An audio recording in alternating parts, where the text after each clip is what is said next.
The transmission cut mid-word. Station Meridian 7, orbital hub for 40,000 researchers and trade liaisons, had been broadcasting routine traffic updates. Then the voice simply stopped. Not a scream, not static, just absence. In the Coalition Monitoring Center on Tarsus Prime, 3 night shift technicians stared at the same blank readout. "Try the backup channels," the shift supervisor said. They tried. 14 communication bands, all silent. Sensor sweep. The station still registered on every scanner. Life support running. Reactor stable. Docking lights operational. But when the automated query pinged for population confirmation, the system returned a number that made no sense. 0. By morning, 3 more stations had gone silent. Observer Caro Vess stood in the main concourse of Station Meridian 7 48 hours after the silence began. She moved slowly, a tall woman in Coalition investigation gray, her breath visible in air that was precisely 18 degrees Celsius, optimal for most species, maintained automatically. Behind her, the investigation team fanned out, scanning, sampling, documenting. Ahead, the concourse stretched 300 meters, shops and transit kiosks lining both sides. Lights on, displays active, empty. Vess approached a cafe. 2 mugs sat on a table. She touched one. Warm. "Observer," her deputy called from the transit platform. "You need to see this." A transport pod sat motionless on the rail line, doors open. Inside, 12 seats faced forward. Personal items scattered across them. A data slate mid-sentence. A child's toy dropped on the floor. A coat hanging over a seat back. Timestamp on the pod's log. Vess asked. 47 hours, 18 minutes ago, mid-route between residential and commercial sectors. Vess stepped into the pod. The slate was still active, displaying a message half-composed. "Tell your brother I'll be at the..."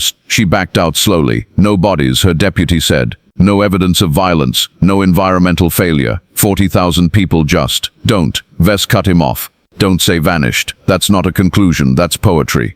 But as she walked the corridors of Meridian 7 for the next 6 hours, she couldn't find a better word. 4 sectors away, Station Commander Ilmari Sund sat in the observation deck of Relay Post Kestrel 9, watching the quarantine boundary shimmer on his long-range display. The Coalition had established it 3 days ago, a sphere of interdiction around all affected zones. Kestrel 9 sat just outside the line. Sund was a lean man of 52 years with grey threading his dark hair and the kind of calm that came from 30 years managing deep space infrastructure. He'd seen accidents, equipment failures, once a reactor meltdown. He knew how disasters looked. This wasn't that. "Commander," his communications officer said, "we're receiving automated distress beacon from Station Vigilance 12. That's inside the zone." "Yes, sir." "When did it activate?" 18 minutes ago. Sund pulled up the data. "Vigilance 12, population 8,000. Last confirmed contact, 6 hours ago." The pattern was accelerating. He opened a channel to Coalition Central. "Kestrel 9 to Tarsus Prime. Request permission to enter quarantine zone and investigate Vigilance 12 distress call." The response took 4 minutes. Kestrel 9, denied. "Maintain position outside cordon. Do not approach affected stations. Tarsus, we have 8,000 people potentially in distress. Commander, the quarantine exists for contamination protocol. We don't know what's causing the silence. We can't risk spreading it." Sund stared at his screen. 8,000. "Understood," he said quietly. He left the channel open and turned to his crew. 26 people, representing 7 species. They'd worked together for 4 years. They understood each other's silences. "Log this," Sund said. "Commander Sund requesting volunteer crew for humanitarian reconnaissance of Station Vigilance 12. No obligation, no consequences for refusal." 26 hands went up.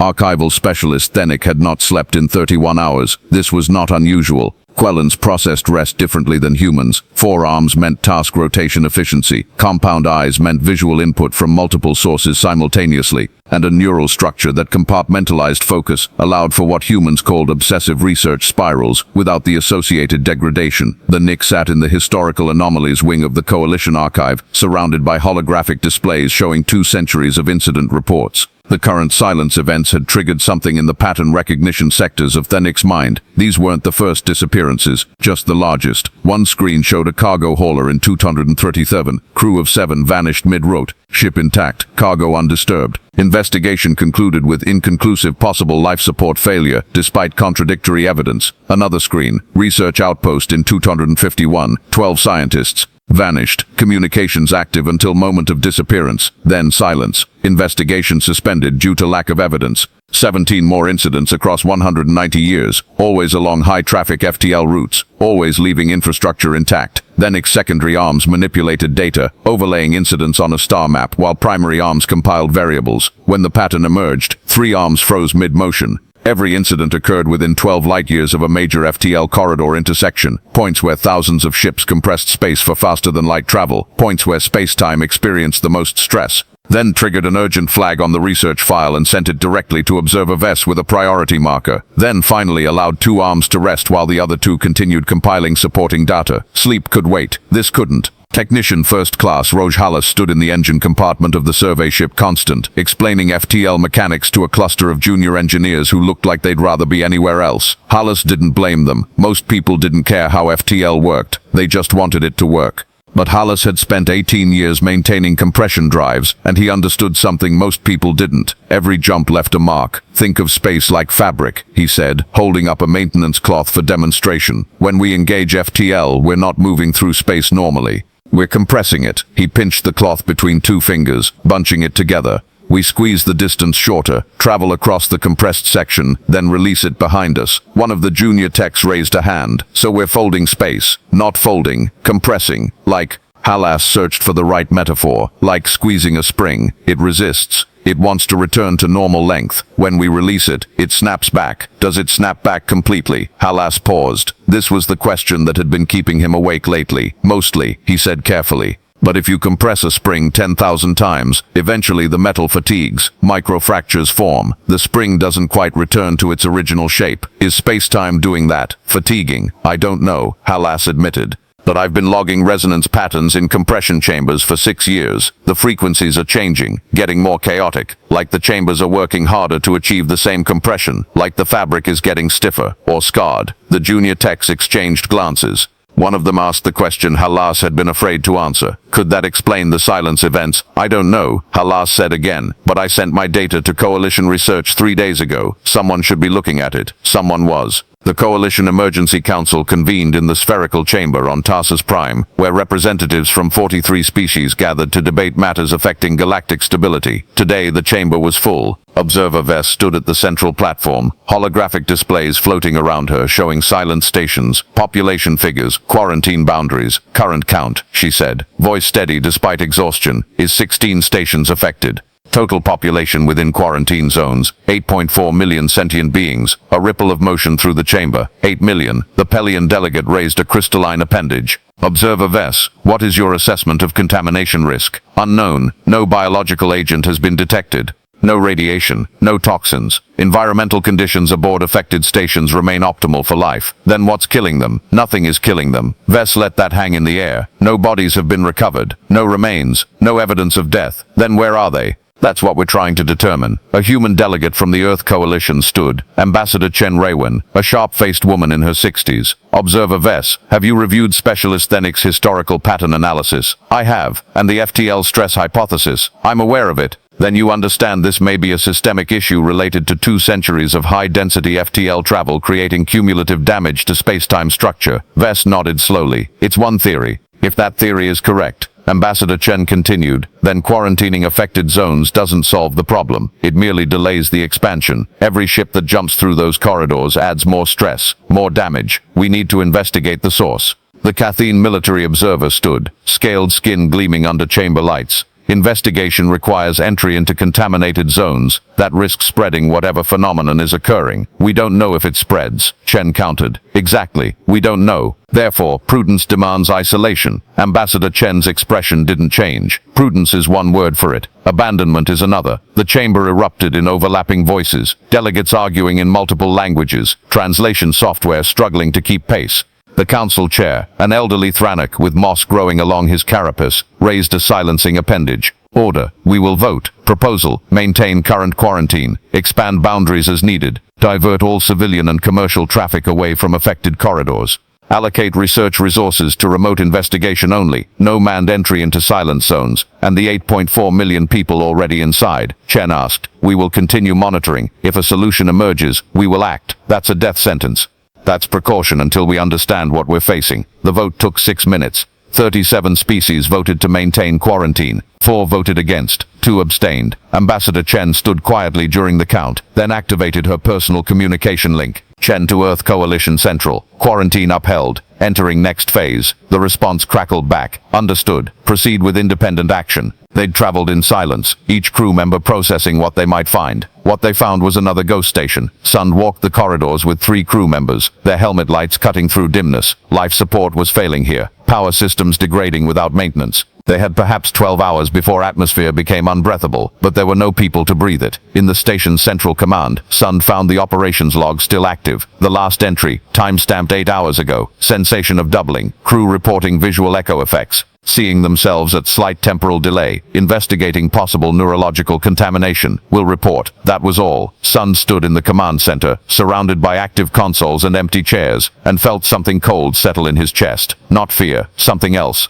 A kind of fundamental wrongness, like reality had skipped a beat. Commander, his communications officer's voice crackled over helmet radio. You need to see this. They found her in the medical bay, standing before a scanner display. On the screen, a human form, translucent, barely visible. What am I looking at? I ran a deep field quantum scan of the bay. This signature appeared. It's like a person, but displaced, existing at a fractional dimensional offset. Sun stepped closer. The figure on the screen seemed to move, walking through the space where they stood. Not a recording, something present but imperceptible to normal senses. Are there more? His officer adjusted the scanner. The display filled with hundreds of translucent forms moving through the station, walking corridors, sitting at consoles, living their lives in a reality slightly sideways from this one. They're still here, Sund whispered. They never left. Dr. Yael Okonkwo reviewed the quantum scan data from Vigilance 12 in her laboratory on Earth's Nairobi station. She was a neuroscientist who'd spent 15 years studying consciousness and perception, and the data before her rewrote everything she thought she understood. The displaced weren't dead, they weren't gone, they were shifted. She pulled up models of dimensional topology, theoretical frameworks that treated dimensions not as separate planes, but as layered frequencies of space-time. If you could shift an object's fundamental frequency, it would phase out of observable reality while remaining physically present. The FTL stress hypothesis made sense now. Thousands of ships compressing space-time had created microfractures, literal tears where dimensional layers became permeable. Something had pushed people through those tears, not destroying them, displacing them, but pushed by what? Okonkwo ran probability models. If dimensional layers existed in adjacent frequencies, and if FTL compression created resonance across those layers, then accumulated stress might create something like a wave, a dimensional pulse that propagated through affected zones, shoving everything in its path slightly out of phase. It wasn't an attack, it wasn't even a weapon, it was a side effect.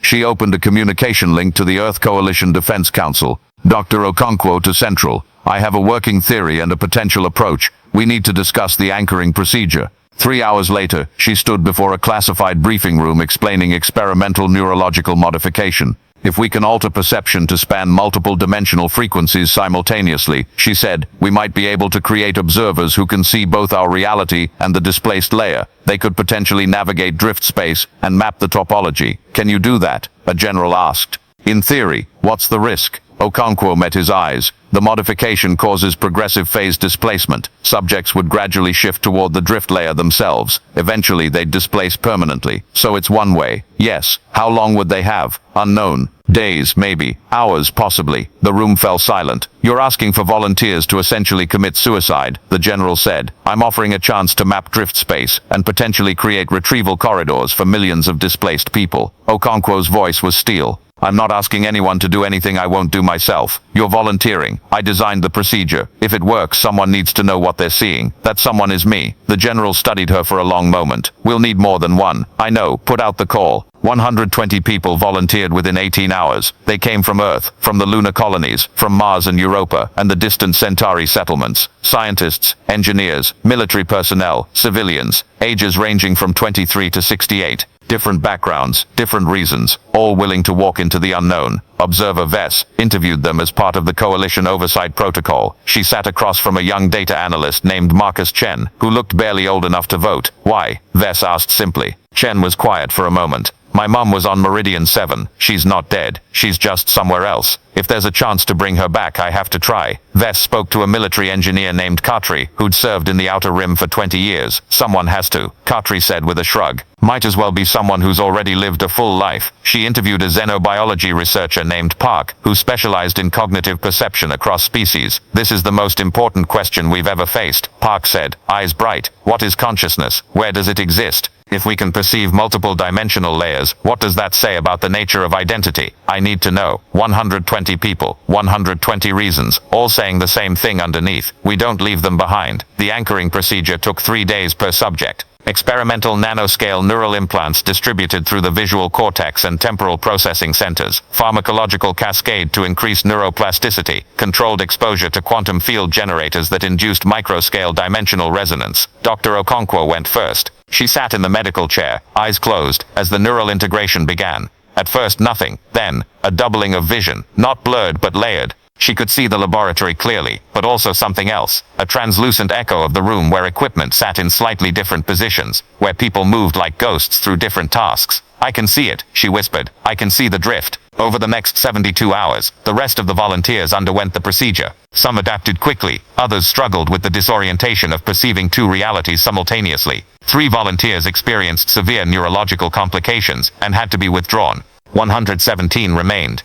They gathered in the briefing hall on Nairobi Station, looking at each other with eyes that now saw too much. To an outside observer, they appeared normal, but they could see each other's displaced echoes, faint and shimmering, slightly out of sync with their baseline bodies. Dr. Okonkwo stood before them. You all know what we're facing, she said. Millions of people shifted into drift space, experiencing time dilation, losing coherence. We're going to enter the deepest affected zones, map the topology, and create stable corridors they can follow back. How long do we have? Someone asked. Unknown. The displacement is progressive. Some of you may have days, others hours. When you can no longer maintain baseline perception, you'll phase completely into drift space. What happens then? You'll experience time differently. Communication with baseline will become impossible. You'll exist in the drift layer permanently. The hall was silent. Last chance to withdraw, Okonkwo said softly. No shame, no judgment. No one moved. Then let's bring them home. 12 ships carrying the anchored volunteers, support crew, and equipment for establishing dimensional beacon arrays. They were accompanied by civilian vessels, merchants, and independent traders who'd volunteered to serve as anchors, physical reference points at tier locations. Among them, Trade Captain Morthus, the Three merchant who'd lost an entire convoy to the Silence months ago. He'd been skeptical of the coalition, angry at their inaction. Now he commanded a fleet of 17 civilian ships providing logistical support. We don't leave people in the dark, Morthus had said when asked why. Not while we can still light the way. The anchored deployed in teams across multiple affected stations. They moved through silent corridors wearing specialized equipment that translated their dual-state perception into recordable data. What they found defied description. Drift space wasn't a place. It was a topology, a folded layered structure where dimensional frequencies overlapped. The displaced existed there, visible to the anchored as shimmering figures trapped in slow-motion time. An hour in baseline reality equated to 30 hours in drift space. The displaced had been experiencing subjective months inside zones that had been silent for days. They were terrified, fragmenting, losing sense of self. Dr. Okonkwo stood in the center of Station Meridian 7, seeing 2 stations superimposed, the empty baseline version, and the drift version filled with confused, desperate people. She activated her communication link, Okonkwo to witness command. Visual confirmation of displaced population. Approximately 38,000 individuals in this zone alone. They're experiencing severe temporal dissociation and memory degradation. We need to work fast. Understood. Begin topology mapping. The anchored spread through affected zones, using specialized equipment to measure dimensional frequency gradients. They found that drift space wasn't uniform. It had currents, eddies, stable regions, and chaotic boundaries. The tiers where people had been displaced formed something like doorways, but only if you could perceive them, which the anchored could. Over the next 4 days, they mapped 17 major tiers and hundreds of minor fractures. They discovered that drift space had a kind of geography. Certain paths were stable, others collapsed into deeper displacement layers. By marking stable paths with quantum beacons, they could create corridors, routes the displaced could follow from drift space back to baseline reality. But the work was exhausting. The anchored team members began showing signs of progressive displacement. Their baseline bodies became translucent. Their movements desynchronized. They existed increasingly in drift space rather than baseline. Dr. Okonkwo felt herself slipping. Her perception of baseline reality grew faint, like looking through fogged glass. The drift layer became sharper, more real. She was running out of time. Commander Sund had been in drift space for subjective weeks. He'd watched his own body fade from his perception, watched the baseline world become translucent. Now he existed fully in the drift layer, along with millions of others. Time moved strangely here. Thoughts stretched out, memories blurred together. He'd seen others lose themselves entirely, dissolving into confused fragments, wandering endless translucent corridors. Then the Anchored arrived. Sun saw them like stars in fog, figures that existed in both layers simultaneously, solid and present, where everything else was fading. One of them approached him, a woman with dark skin and graying hair, Commander Ilmari Sund. Her voice echoed strangely through drift space. Yes, who? Dr. Yael Okonkwo. We're here to bring you home. She explained the corridors, the beacons, the stable paths. Sund listened, mind struggling to process information through the distortion of drift space-time. You can see us, he said. You're the first thing that's been solid in, I don't know how long, weeks for you. Days baseline. Can you help me gather others? We've marked a corridor here. It leads back to a tier near your original position. Sund looked around at the thousands of displaced figures drifting through the station. There are so many. I know, we're mapping corridors across all affected zones, but we need help guiding people. Can you do that? Sund straightened. It was hard to maintain focus in drift space, but having a task helped, purpose helped. I can do that. Over the following days, or what felt like days in drift space, Sund and other displaced who maintained coherence, worked with the Anchored to guide people toward marked corridors. It was slow, difficult work. Many displaced had fragmented too far to follow instructions, but thousands began moving toward the beacons. Dr. Okonkwo worked alongside them even as her own baseline existence faded. She could barely perceive the physical world anymore. She existed almost entirely in drift space now, but the corridors were mapped. The beacons were set. It was time. The first return occurred on day 6. Commander Sun stood at the edge of a marked corridor, seeing the beacon like a pillar of light cutting through drift space. Other displaced gathered behind him, hundreds, then thousands, following the paths the Anchored had marked. Move toward the light, Dr. Okonkwo's voice echoed through the drift. She stood beside the beacon, barely visible even to drift space perception. She was phasing beyond even that layer now. Sun stepped forward. The corridor felt like walking through heavy air, reality pressing against him from all directions. Then pop, he stood on the deck of Station Meridian 7, solid and present. The baseline world snapped into focus. Bright lights, clear air, his own body feeling suddenly heavy with normal physics. Behind him, others emerged from the tier, one by one, then in groups, displaced returning to baseline reality, gasping, crying, holding each other. 40,000 people returned from Meridian 7. Across the affected zones, the same scene repeated. The Anchored guided millions of displaced toward the mapped corridors. People crossed back through tiers, returning to baseline reality after subjective months in drift space. Station by station, the silence ended, but the Anchored did not return. Dr. Okonkwo sent her final coherent message on day 7. Her voice was distorted, layered with harmonics that suggested she existed across multiple frequencies simultaneously. Witness command, this is Okonkwo. All major corridors mapped, beacons stable. Estimate 6.2 million displaced can now return using established paths. Doctor, what's your status? I can't perceive baseline anymore. I'm fully shifted into drift space. The rest of the team is the same. We're too far displaced.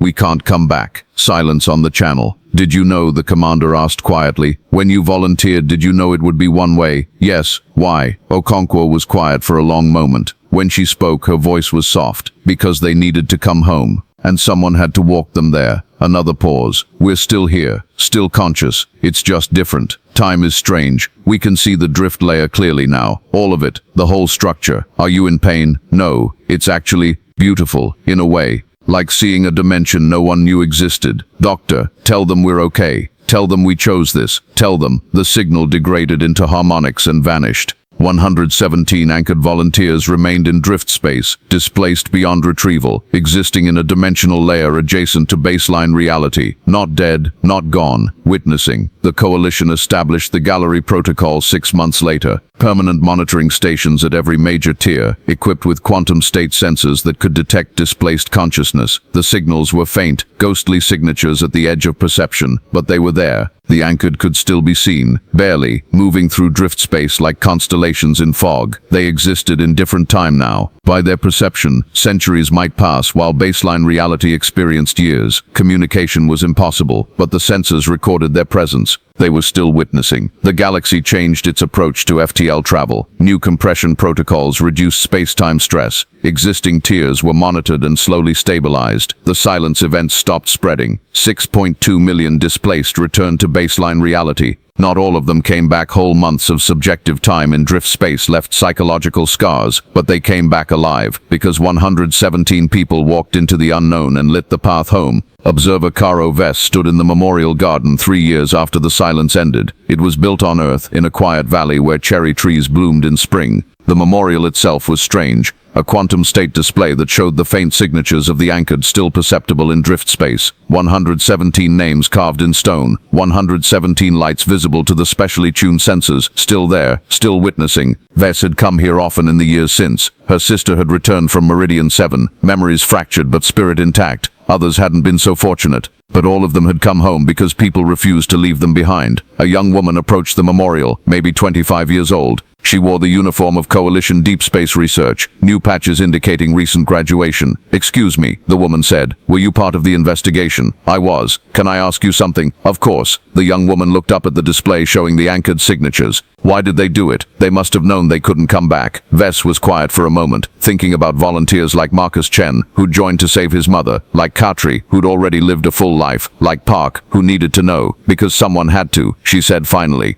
Because 6 million people needed a way home, and the only path required someone to walk it first, knowing they couldn't return. The young woman struggled for words. "That's terrifying, yes, and beautiful, yes." They stood together, watching the faint lights drift across the display. Dr. Okonkwo's signature moved in patterns that suggested she was still mapping, still exploring the dimensional topology of drift space. Others clustered together, as if keeping each other company across time that moved differently for them. "I study quantum consciousness," the young woman said. "Because of what happened, because of what they proved was possible." Vess nodded. Across the galaxy, entire fields of research had emerged from the silence events. Understanding of dimensional structure, consciousness topology, the nature of perception itself, all transformed by what the anchored had discovered. "They're still contributing," Vess said. "Even now, the gallery sensors record their movements, and researchers analyze the patterns. Every week we learn something new about drift space, because they're still there, still exploring." "Do you think they know that we're watching, that we remember?" "I don't know. Time works differently for them now, but I hope so." The young woman stood a while longer, then placed a hand on the memorial stone. "Thank you," she whispered. Vess didn't know if the anchored could hear, but she said it anyway. "Thank you." In the Coalition Council chamber, the protocols had changed. New treaties governed FTL travel. The Drift Protection Accord required all vessels to use low compression routes. Dimensional monitoring became standard across major stations. The quarantine boundaries were lifted, replaced with stabilization arrays. Species that had voted for abandonment 3 years ago now contributed resources to drift space research.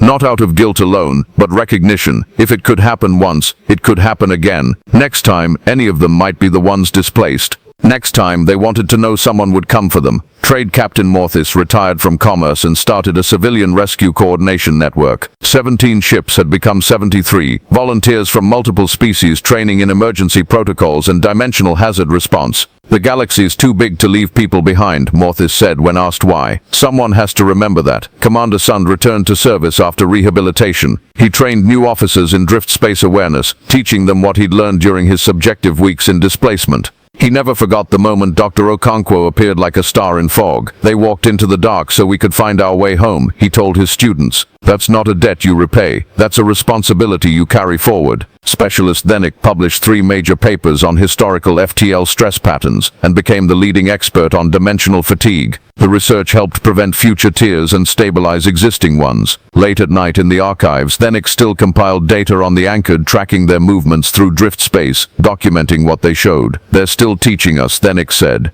"Still showing us things we didn't know existed. As long as they witness, we learn." Technician Raj Halas led the development of new compression chamber designs that reduced dimensional stress by 73%. His early warnings about space-time fatigue had been vindicated, but he took no satisfaction from it. "I wish I'd been louder," he said. "Maybe we could have prevented some of it." But others pointed out, without the crisis, without the silence, humanity and others might never have understood the risks they'd been taking for 200 years. The anchored had revealed a danger everyone had been blind to, at terrible cost, but revealed nonetheless. On the 5th anniversary of the Silence events, a coalition-wide moment of remembrance was held. For 1 minute, all FTL travel ceased. Every station, every ship, every world stopped and acknowledged what had happened. 8 million displaced, 6 million returned. 117 who stayed behind so others could come home. In the memorial garden on Earth, thousands gathered. Among them, returned displaced, their families, researchers, volunteers, representatives from 40 species. Observer Vess stood at the front, reading the names.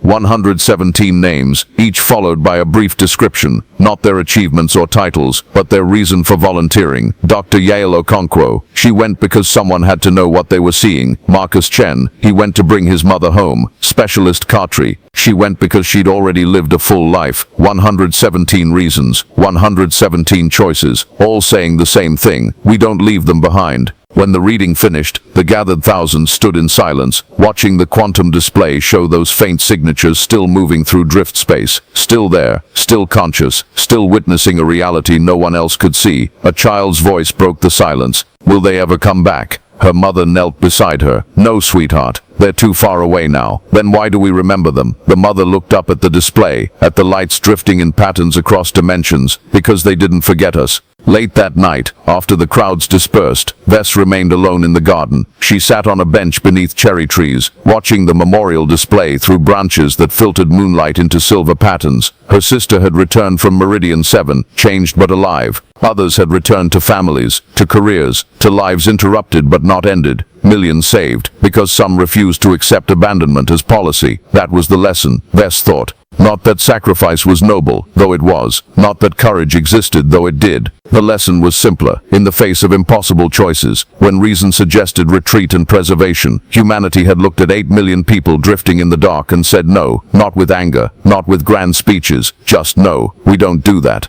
And because 117 people walked into unknown dimensions with no way home, millions found their way back. The quantum sensors hummed softly, tracking signals from drift space. The anchored was still there, still moving through topologies no one else could perceive. By their time, perhaps millennia had passed. Perhaps they'd seen wonders, or terrors, or simply existed in quiet witness of a reality adjacent to this one. Vess hoped they knew, hoped somehow the knowledge reached them across dimensional boundaries. They were remembered. Their choice mattered. The galaxy they saved continued because of them. She placed her hand on the memorial stone, warm from absorbed sunlight despite the late hour. Thank you, she said again. In the display, the lights drifted, unchanging, eternal, witnessing. Years later, decades later, the memorial garden remained. Generations grew up knowing the story of the silence and the anchored. It became part of human cultural memory, taught in schools, commemorated in art, referenced in political debates when questions of responsibility arose. What would the anchored do became shorthand for what's the right thing, regardless of cost. New researchers studied the quantum signatures, developing better sensors, deeper understanding.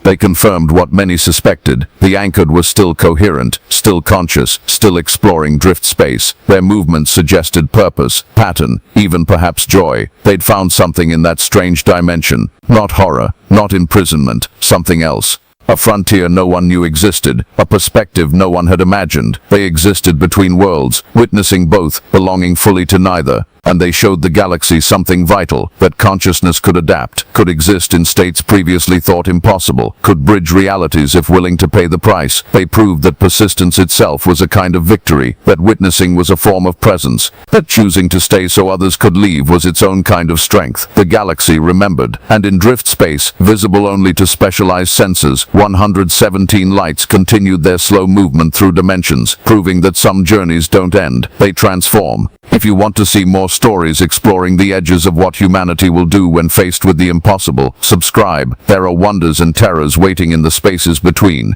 Next time, the colony that stopped dreaming, and what it meant when dreams started appearing on their long-range sensors. But that's a story for another silence.